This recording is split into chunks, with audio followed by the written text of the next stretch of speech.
Well, this is part B, but the part A we broadcast has, for technical reasons, become inaccessible.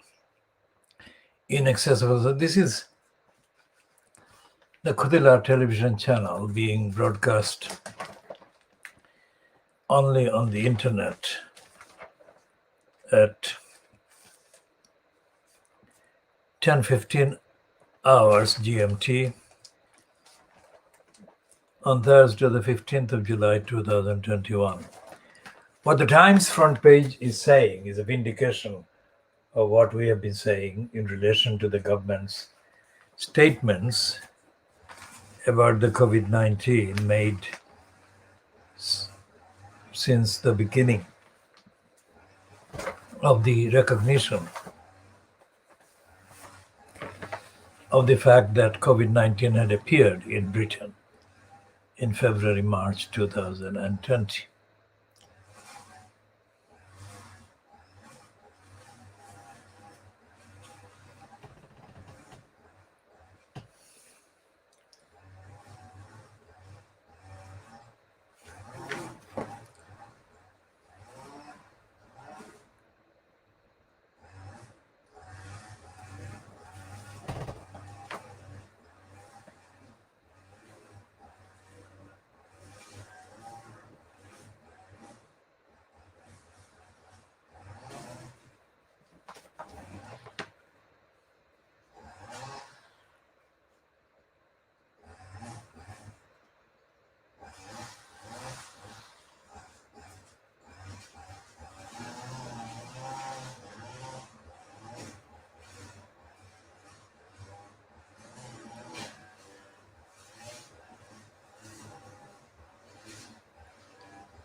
So there is a piece in the Guardian about Priti Patel's Borders Bill,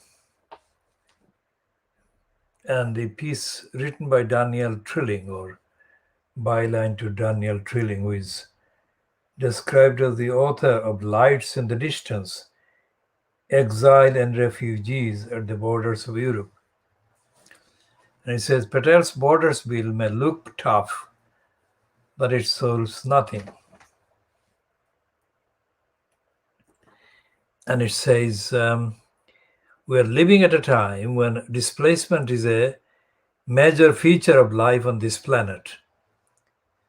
But it's also one that we have the resources to deal with. Faced with that reality, wealthy countries have a choice between acting in solidarity with the rest of the world's population or pulling up the drawbridge. Judging by the contents of the Nationality and Borders Bill, which has its second reading in Parliament 19th and 20th of July, the UK is opting for the latter.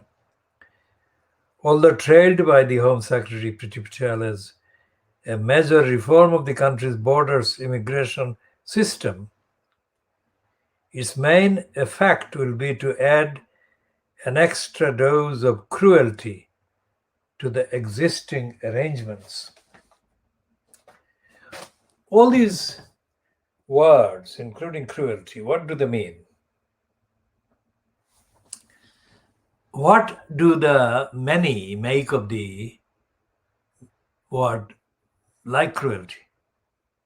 What do they understand the impact of cruelty to be?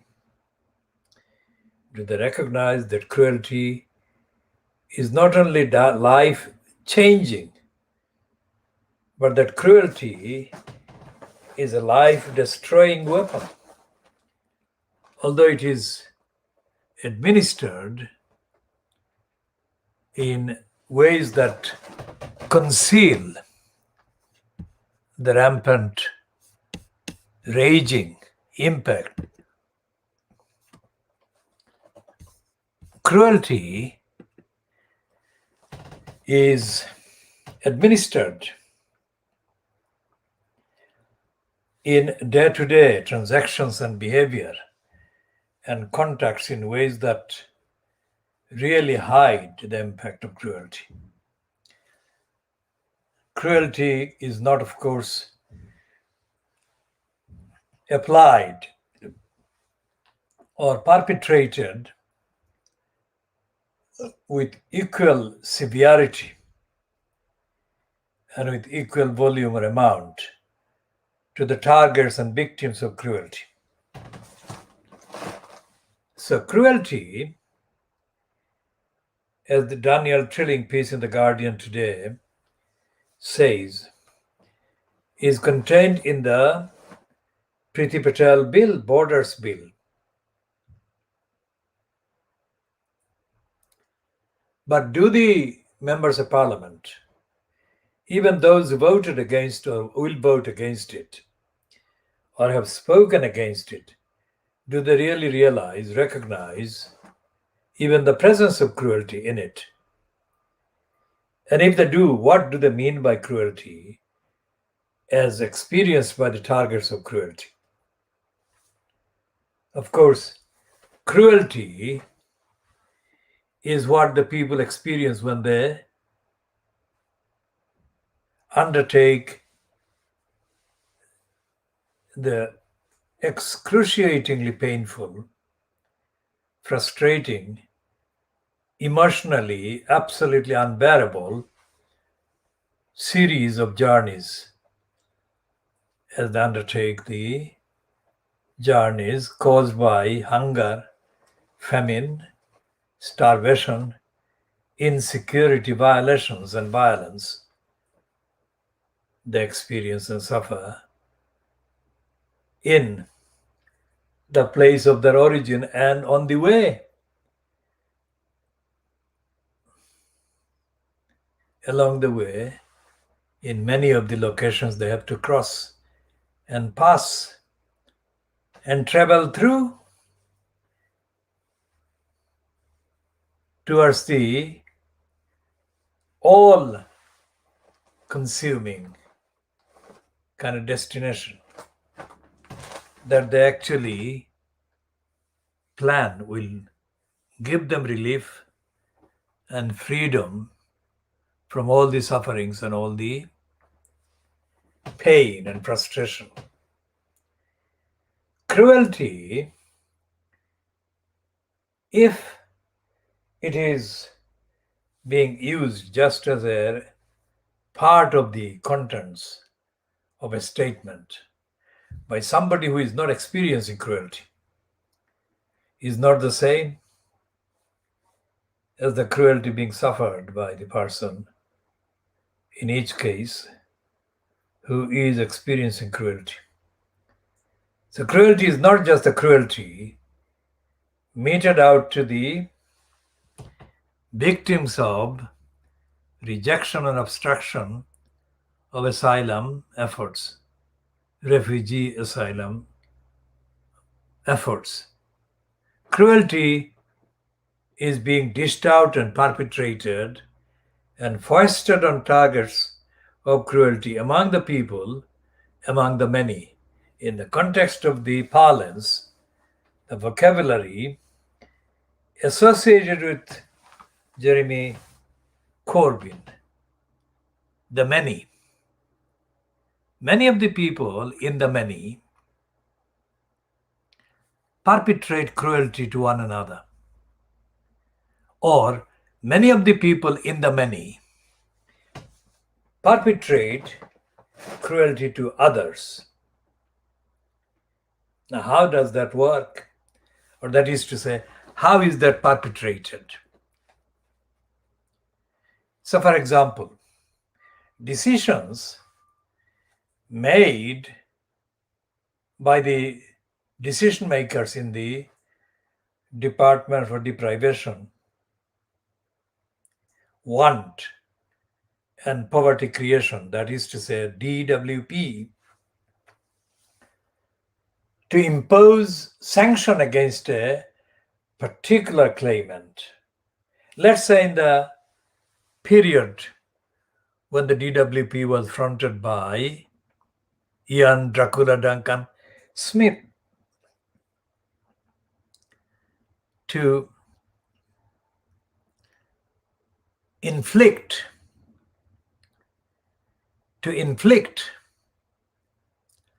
large numbers of sanctions, that is to say withdrawal of money, benefit, welfare benefit from large numbers of people who are in pain due to disease and in pain due to emotional drainage and frustration caused by hunger, low income, famine, and the additional infliction of the sanction, that is to say withdrawal for any number of weeks or months or for years of the most basic amount of money that the victim needs in each case to buy the most basic essentials. So that is cruelty inflicted on these persons by the decision makers in the name of the DWP, in the name of the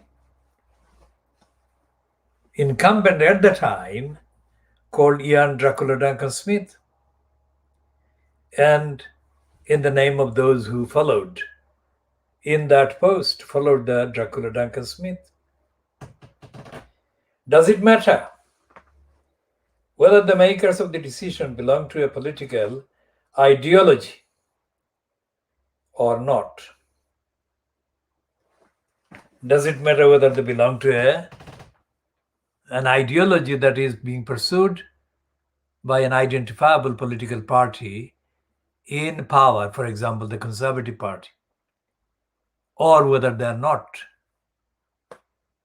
active believers in such an ideology? But nonetheless, they make the decisions. that conforms to that ideology. The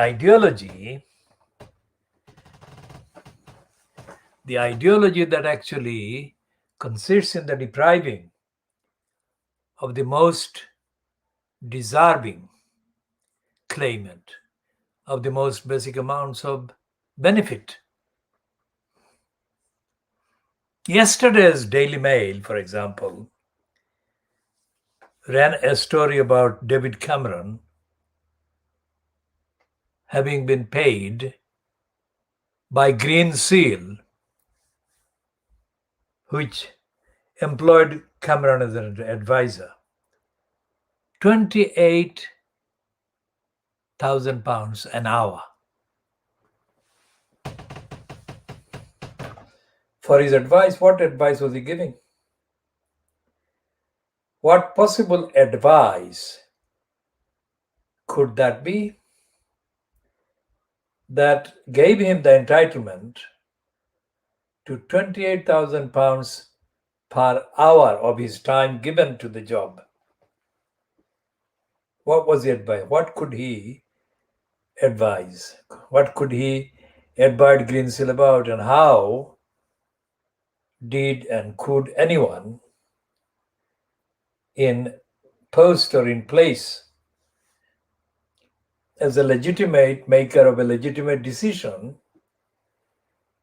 to pay David Cameron at the rate of £28,000 for an hour of his work?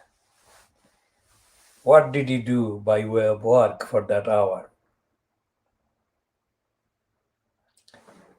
And did Cameron have to be assessed Cameron's value and worth and contribution to whoever was paying him £28,000 per hour?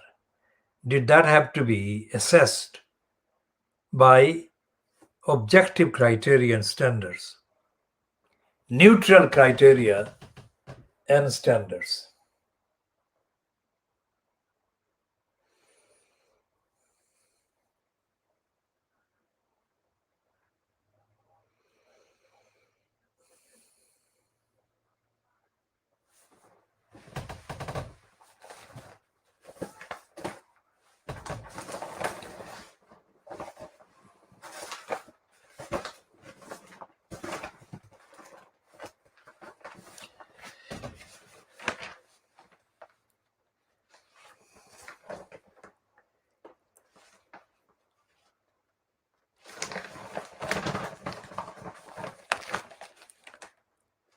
There is no discussion anywhere in Fleet Street, either today or this week or ever, as to the value, the worth, the value and the worth of David Cameron or his like in the context of their being paid in the amounts like £28,000 per hour.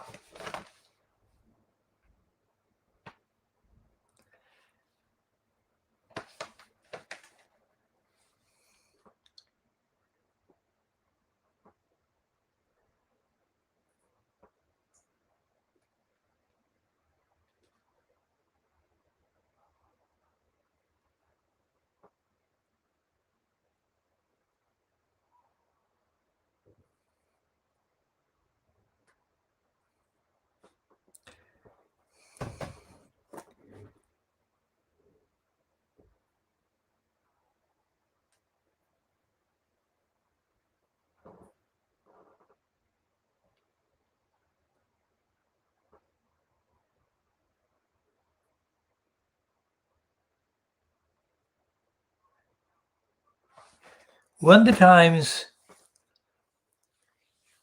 uses expression like ministers, words like ministers,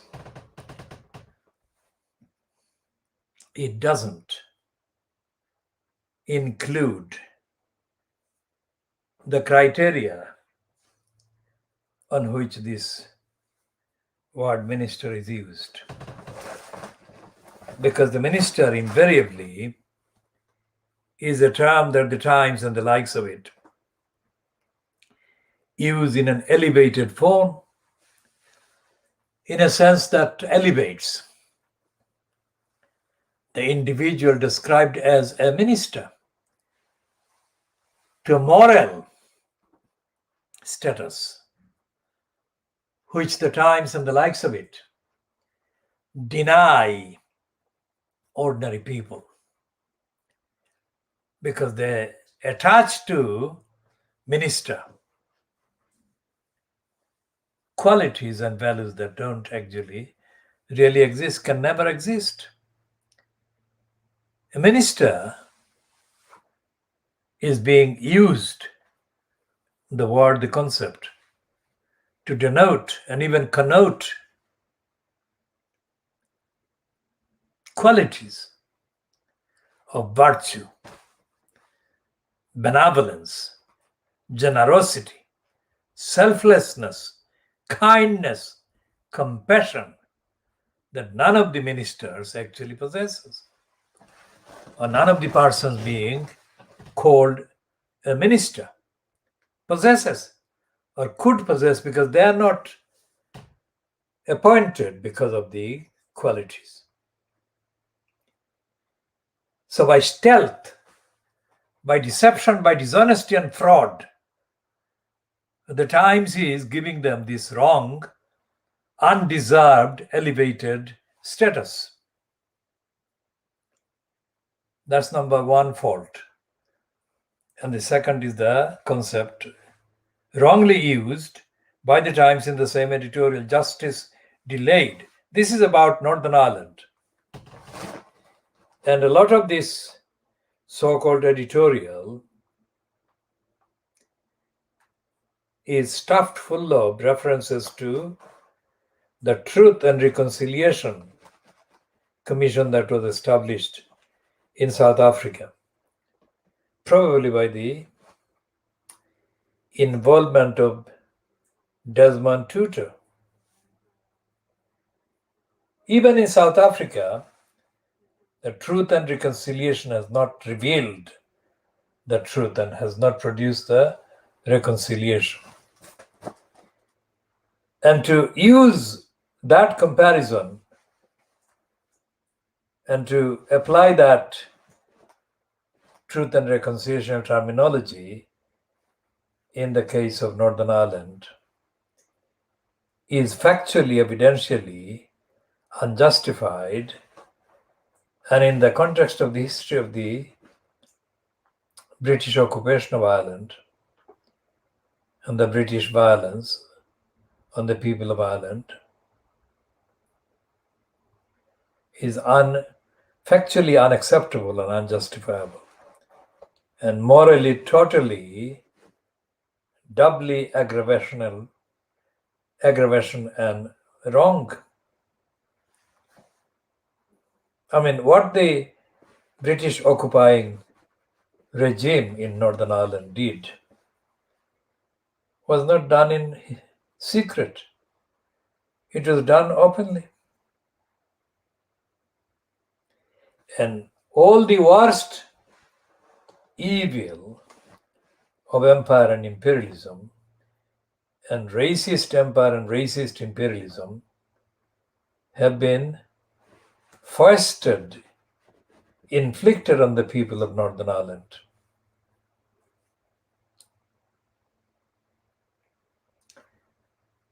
The same principle or the same components of racism, racist superiority and racist contempt, that the British Empire, the British Raj, exhibited for 190 years in the subcontinent of Bangladesh, India, and Pakistan,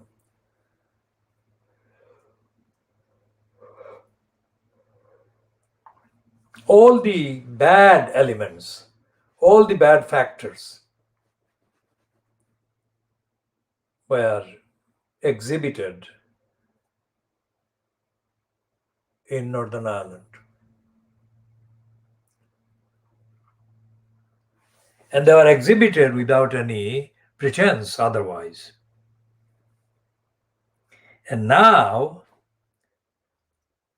the British state is now exposed as having been actively following the racist oppression of the people of Northern Ireland by announcing that prosecutions of those responsible for the violence against the protesters of Northern Ireland would no longer be pursued. And that's what the Times is being used to kind of justify by claiming that there is room for pursuing the truth and reconciliation.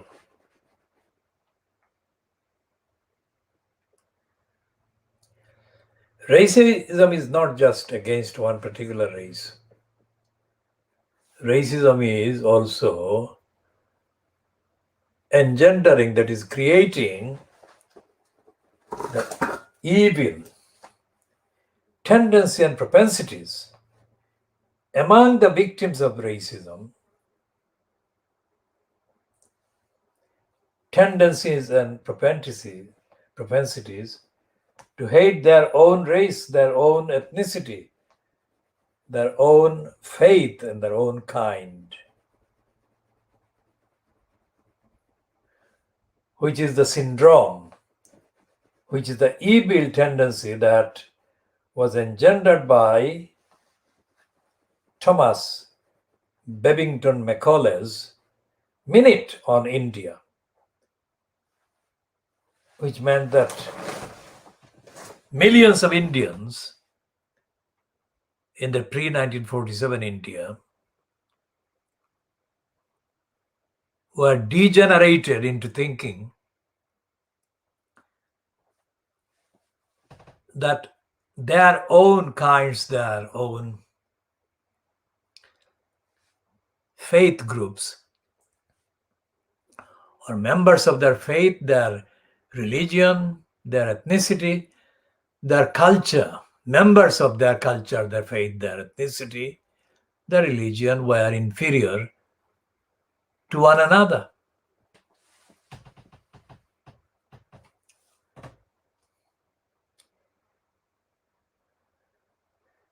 So this is happening. This is happening in significant numbers of cases in the three countries, the main numerically major countries of Bangladesh in terms of the demography, the numbers of people, India and Pakistan.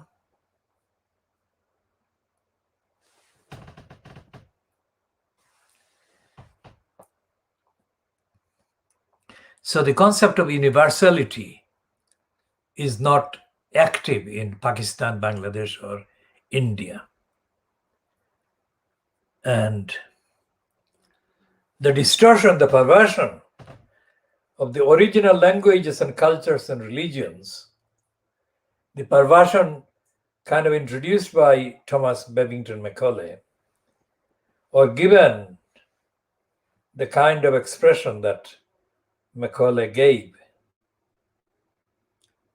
the perverted forms of Hinduism, Islam, and any other religion, in each case, the perverted form has taken root. And the people making decisions against other people in the country or in the region concerned are making decisions by actually believing that the people whose rights they are violating and breaching actually do not belong in the same way with themselves, that is, the makers of the decisions. And in the nearly 75 years since August 1947. These countries, now there are three countries, Bangladesh, India, and Pakistan. These countries have not taken any steps legally, morally, ethically, empirically. They have not made any decisions, any steps to eradicate the perverted forms of their own identities that have been left behind by the British Raj. Same thing is happening in Northern Ireland. The Irish have been divided, let's say, into various factions. And the hatred among the various factions in Ireland is the hatred that has been engendered and created by the original perverters, the occupying British.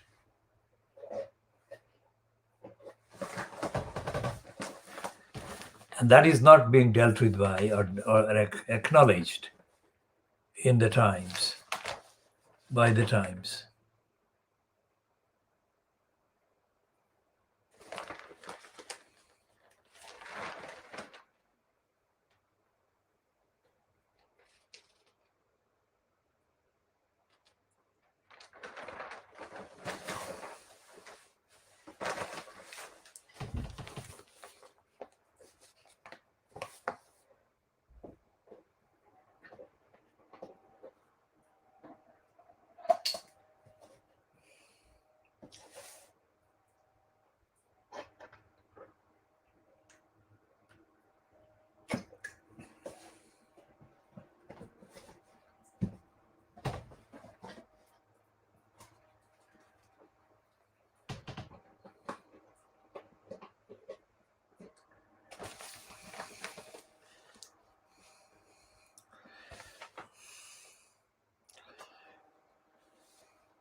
So what is happening in the case of internal racism, colonialism, and revival of fascism in the USA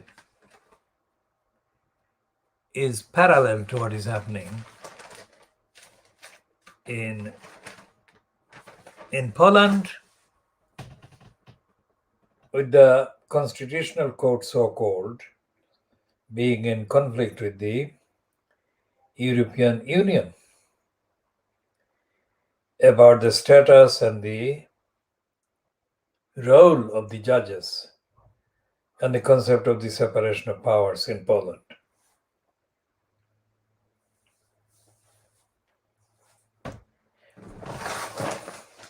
Because in the USA, Supreme Court, most of the reports point to the tendency being evident in the Supreme Court behavior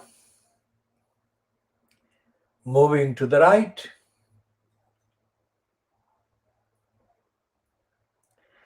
Now that is an example of how the separation of powers actually can go wrong in the context of the USA, because the appointment to the Supreme Court has to be finalized by the incumbent president of the USA. Now that is something that the framers of the separation of powers actually did not correctly predict. Because in order to ensure true separation of powers actually comes into being and prevails, there has to be a process that avoids the hijacking of the actual forces and levers that alone can guarantee true separation of powers. Now that cannot be done if the president, who by definition is a partisan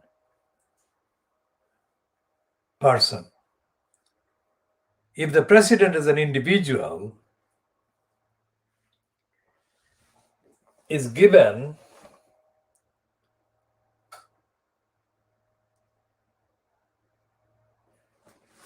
uncontestable kind of say in appointing the judge to the Supreme Court, to the vacancy concerned,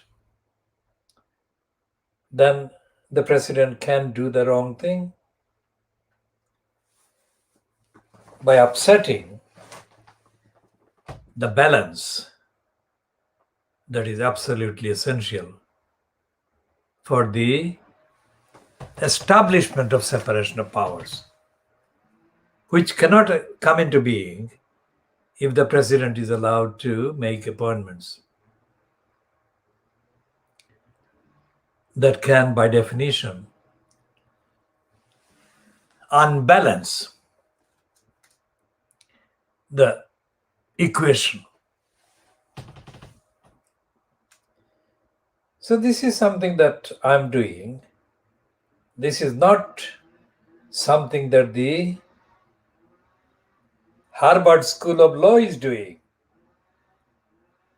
nor any of these schools of law anywhere in the USA is doing.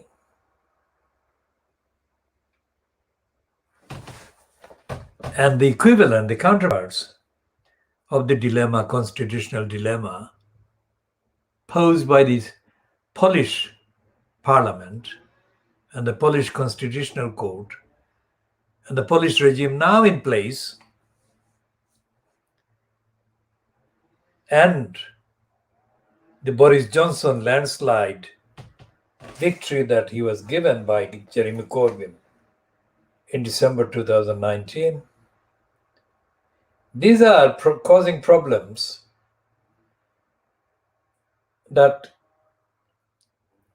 true diagnosis of constitution in the separation of powers model should be able to recognize and deal with in a way that establishes the balance and the equilibrium and the equation.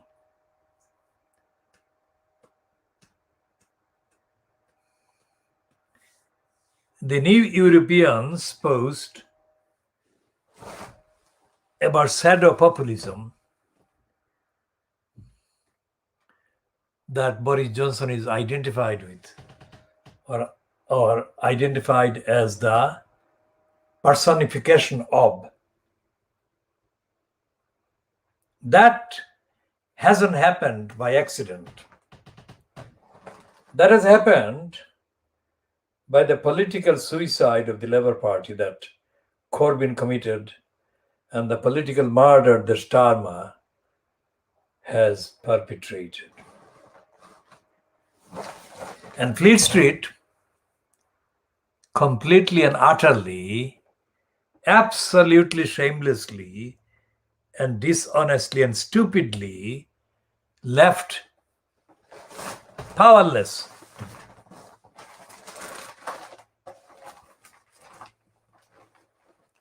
To deal with.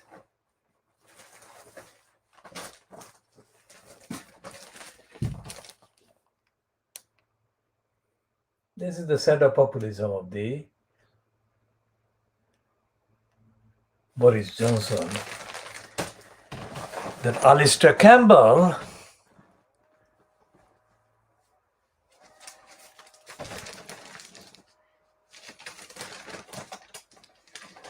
has authored for this week's.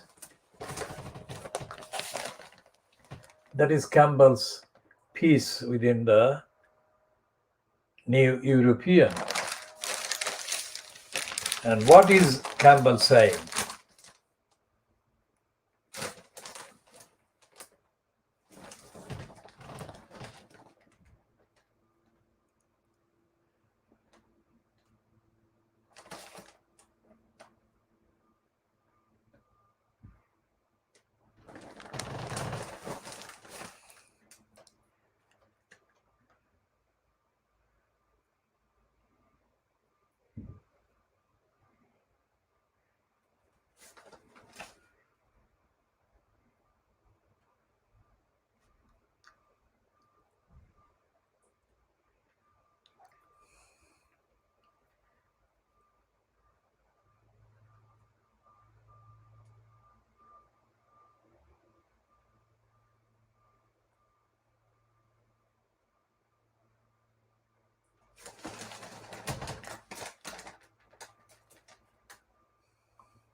Now, if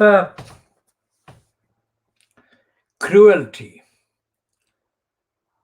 and a concept that I've discussed earlier today, and I shall rediscuss because probably the record of that one has, for technical reasons, not been kind of retained.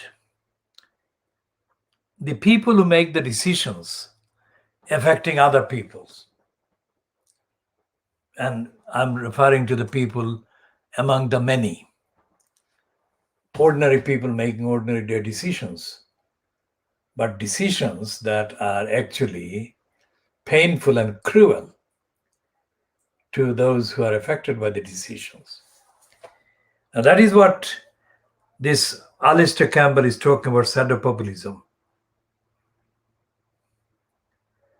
And Boris Johnson is the shadow populist. Now, what I have noticed and nobody else has noticed, or nobody else has pointed out, as I have pointed out, is that Boris Johnson is completely, as an individual, absolutely without any shame. He makes pretend gestures, and to any onlooker and observer of his pretend gestures, those gestures should be obviously seen as pretend gestures. And yet, nobody points it out. He knows that he is lying when he's kind of making gestures, suggesting that he is good when he is actually bad, suggesting that he is caring of the victims of his cruelty when he is not caring at all. None of the papers in Fleet Street points this out. And anyone in possession of ordinary faculties of observation must be able to see that Boris Johnson is staging, acting, not acting as taking action, but acting like pretending, faking, fabricating. So when this piece by Alistair Campbell is headed, sooner we see back of this shadow populist, the better. He is, of course, referring to Johnson.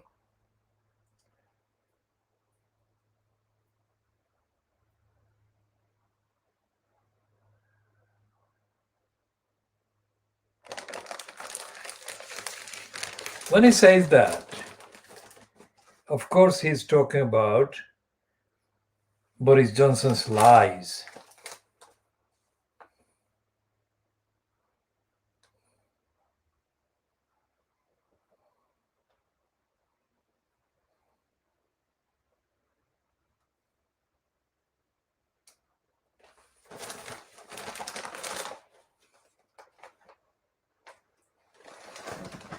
And this is a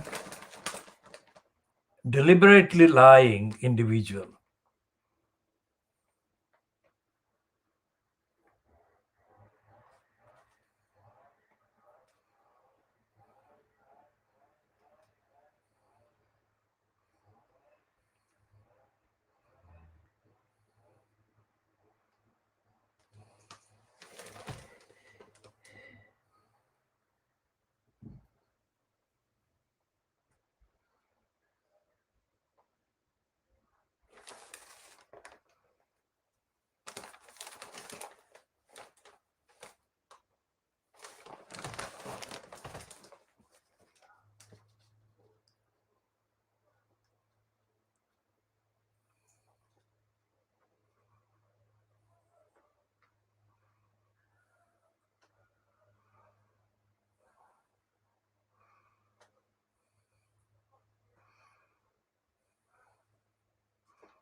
So Campbell is actually mainly basing his piece on what he read last week about Timothy Snyder and what Timothy Snyder said in 2017 about Trump and what Boris Johnson is doing now in 2021, according to Campbell, interpreting Snyder.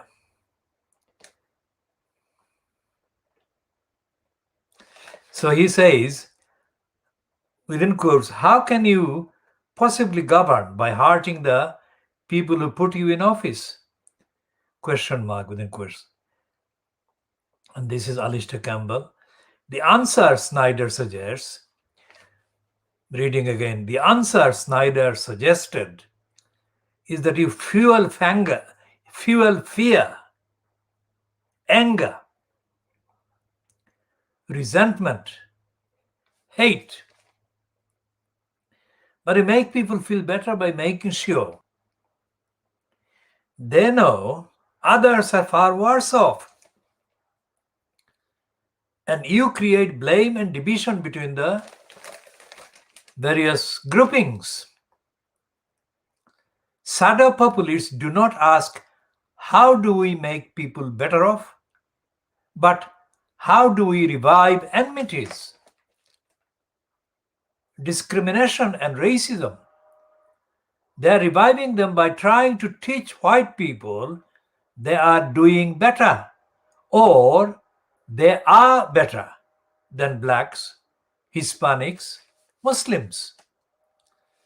So pick the people whose support you want. And no matter how poor they are, no matter the state of their housing or labor market, failing schools, falling living standards, rising crime, you tell them consistently they are doing better and they are better than others.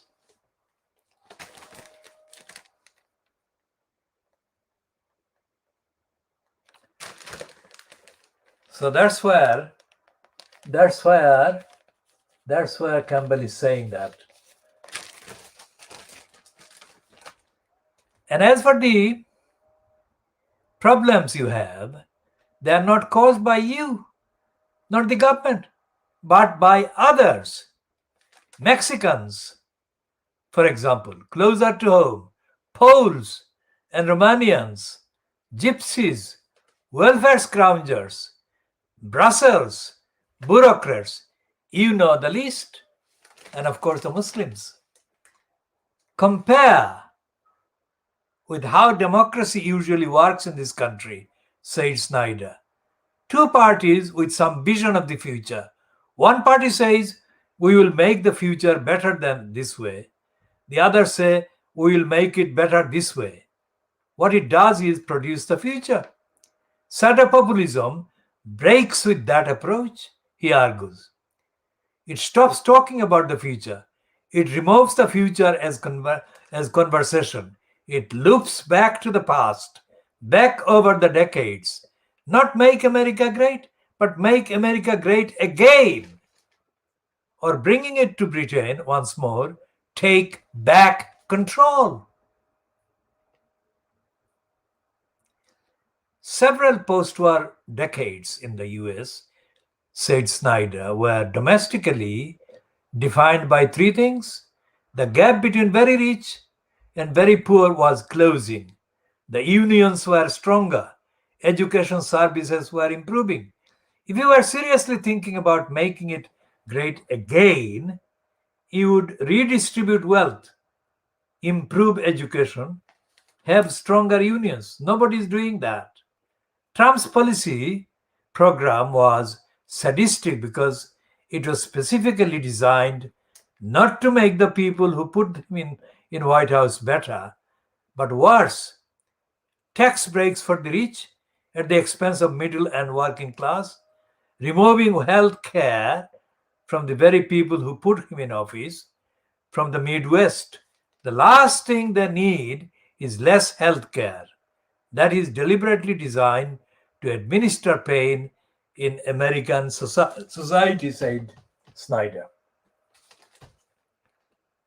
As to why that makes sense from the perspective of the shadow populist, if you hurt people, you create a resource of pain and anxiety and fear that can be directed against others. You teach people this is normal. The government cannot help you. Life is full of pain. But we have the consolation that others are suffering more grievances. So what is happening in shadow populist Boris Johnson's plan? is being summarized by Alistair Campbell in that piece, but it's not being summarized or represented in the press, in the media. Neither the Times, nor the Guardian, nor the Daily Mirror, nor any of the rest of Fleet Street is actually even recognizing that. So therefore, there is no opposition to that, and there is no report of that. There is no reporting of that, what is happening.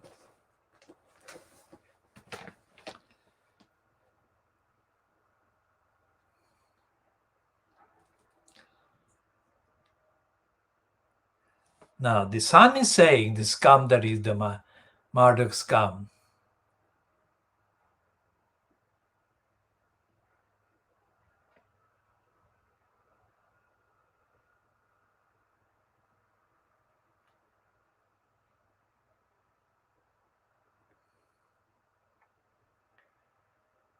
The scum boasts that they have tracked down Euro final lout.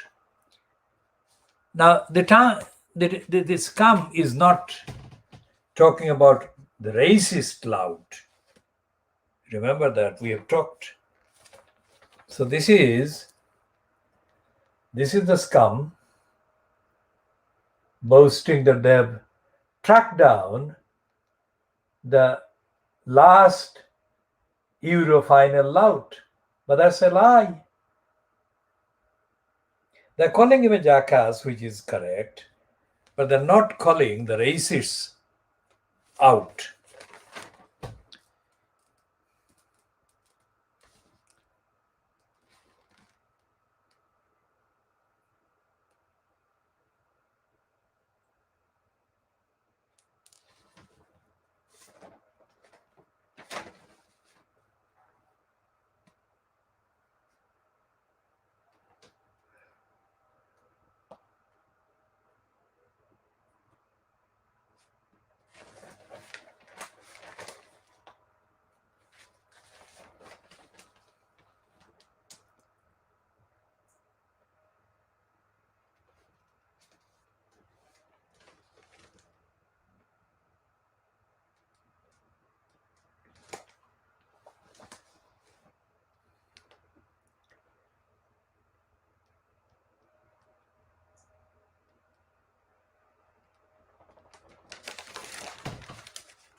So they have got this same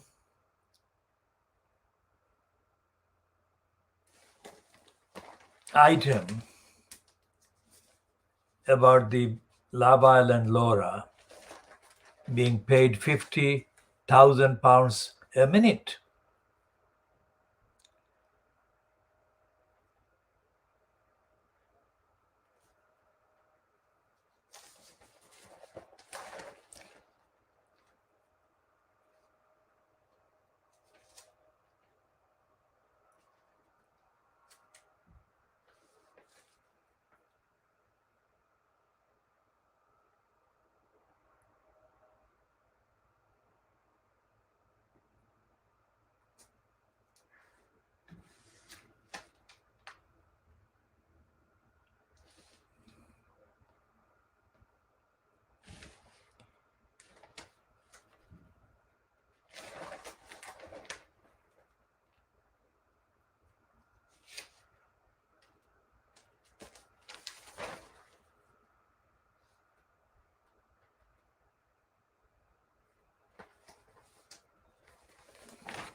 Now the scum is completely brazen. I mean, what do you make of this? This is not what the contents of the piece going with it is, but that is completely brazen, shameless, stupid, disgraceful.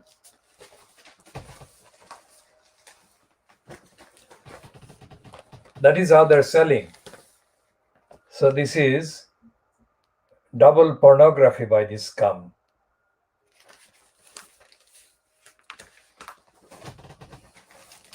Sado populist and double pornography. So what else is Campbell saying?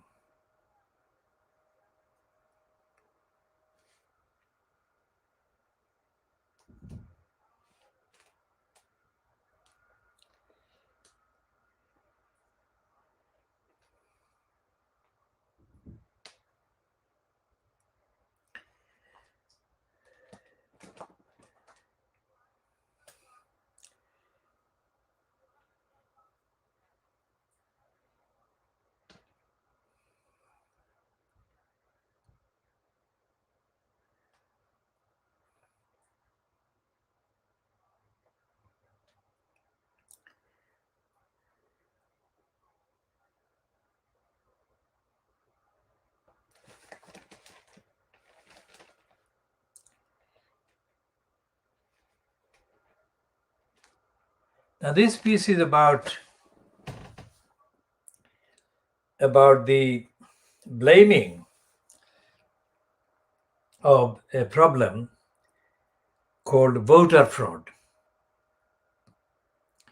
Now it's a controversial kind of situation because voter fraud does exist, but voter fraud is being abused by the opponents of democracy who are using the concept of voter fraud to damage voter rights and to harm and limit and extinguish franchise the right to vote by blaming voter fraud out of context. That should make sense. I shall be speaking more about that later. And we shall come to Tower Hamlets, where the dishonesty and corruption by Lutfur Rahman in relation to the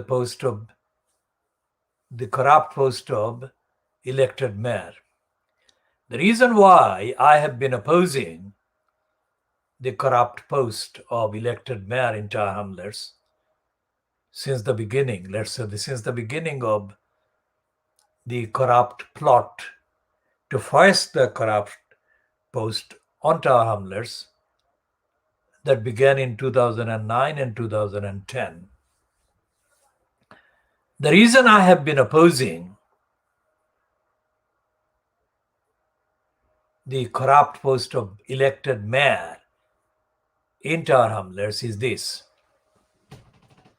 that the demography in Tower Hamlets contains significant numbers of voters who are Bangladeshis or of Bangladeshi origin, not Bangladeshi nationals, but Bangladeshi origin. Most of the Bangladeshi origin persons in Tower Hamlets among electors are carriers of British passport, British nationality. Many of them are politically, wrongly, ignorantly, but actually politically aligned to the current regime in Bangladesh, which is significant, and we shall come to that in a minute. Because John Biggs, the racist liar, has aligned himself with known supporters of the Bangladesh regime in Bangladesh, the supporters in Tower Hamlets, so that these supporters of the regime in Bangladesh play a part in getting their contacts among the electors in Tower Hamlets to vote for the corrupt John Biggs. Now that is corruption. Whatever the regime in Bangladesh politically should not have any influence whatsoever in what happens to politics in the UK. But in the case of Tower Hamlets, so many of the active elements in the local political kind of scenario as members of the Labour Party are morally compromised and morally weak and politically and intellectually absolutely dead. But they are used as stooges. Stooges who are programmed by signals issued from the Bangladesh political party concerned, which is directly contracted by John Biggs and which was directly contracted by the chair of the Labour Party in Tower Hamlets for several years. So the ordinary people, the many in the electors in Tower Hamlets, are used against their will by association. So when the image, wrongly created name, the label, the image of the first Muslim elected mayor in Britain, Lutfur Rahman, is exposed as having been a corrupt mayor, ousted from office because of corruption, then it destroys the reputation and the integrity, not just of Lutfur Rahman, but of the voting active members of the electors with origins, Bangladeshi origin, not Bangladeshi nationality, but Bangladeshi origin.